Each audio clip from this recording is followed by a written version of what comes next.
घरात खाली बसलेलो, काय काम नव्हतं. मग मित्र म्हटला चल कुठेतरी जाऊया आणि एकट्या मित्राला पाठीमागे बसून आम्ही निघालो हब्बानट्टीला. हब्बानट्टी आमच्या घरापासून 30 किलोमीटर अंतरावर आहे. तर काय मग मित्राची गाडी चार्जिंगला लावून आम्ही निघालो. मग थोडं दूर गेल्यावर रस्त्याचं काम चालू होतं. टायरला काय होऊ नये म्हणून असं ढकलत गेलो.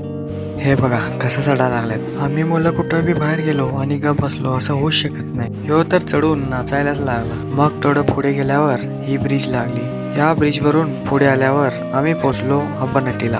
मग इथे देवळात परमिशन घेऊन आम्ही गाडी चार्जिंगला लावलो. ही बघा मलप्रभा नदी. जय श्रीराम म्हणून खाली उतरलो. खाली गेल्यावर बजरंगबलीचे दर्शन घेतलो. दर्शन घेऊन नदीत पोहायला आलो. मग वाट कसली बघायची, मारली उडी. मित्रांनो, जर तुम्हाला व्लॉग आवडला असेल तर कमेंट करून नक्की कळवा.